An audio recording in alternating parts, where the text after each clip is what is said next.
We ask you to hand any distractions in. Cell phones, iPods, magazines and books.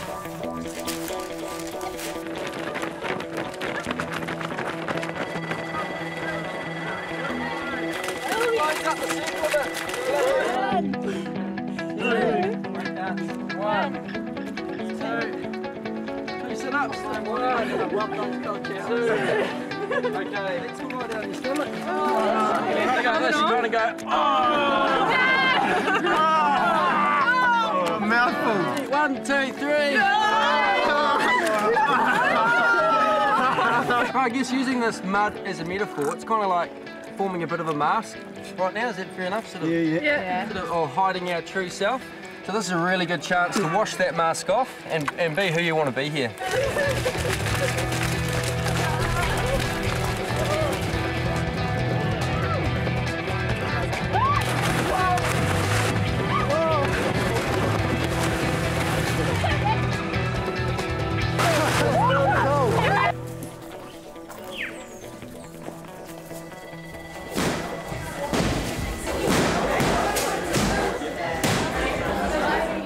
Scholarship to come here, but I didn't get it, so I raised the money myself.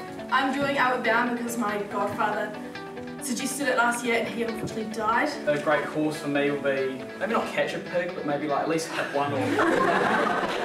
My granddad said this really changed his life, so he wanted me to go on the Outward Bound, and so it changed my life too.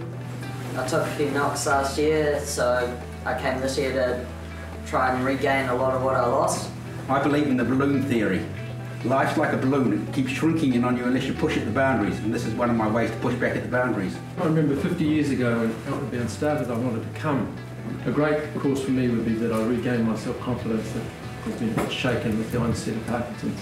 And I came here because it's the only place I know of where a 54-year-old can roll in the mud.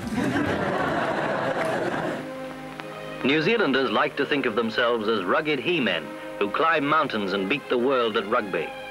The change to a modern society has not been all profit.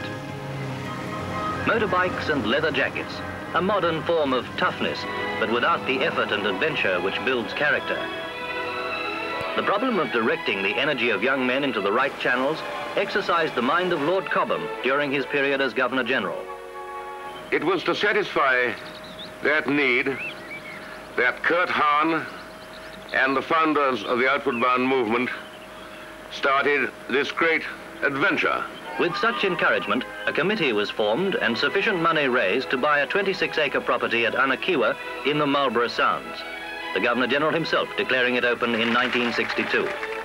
Alongside the sea set in rugged bush country, the Outward Bound School has been described as the best in the world. We're fondly referred to as the 69ers. I recall getting the letter from Outward Bound saying you need to have some quality leather boots which you will soak in water with your feet in them and then run the streets in them and then cover them with dubbin, which I did. Thankfully I did, but I couldn't believe what I was doing. I was standing in the bath with these leather boots on. I looked at the photo of myself not long ago and I had creases in my shorts. I think my mother must have ironed them before I went away.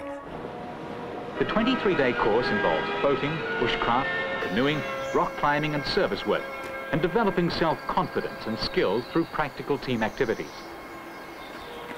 In the 50 years that it's been in New Zealand, it started off as boys only, men only, and I think it was just one basic course, and now the types of courses that you can do, there's the ones that I've done, which is the classic, which is your 21 days, and then there's also a discovery, which is about an 8-day one, and there's the leaps and bounds, which is for parents and their children.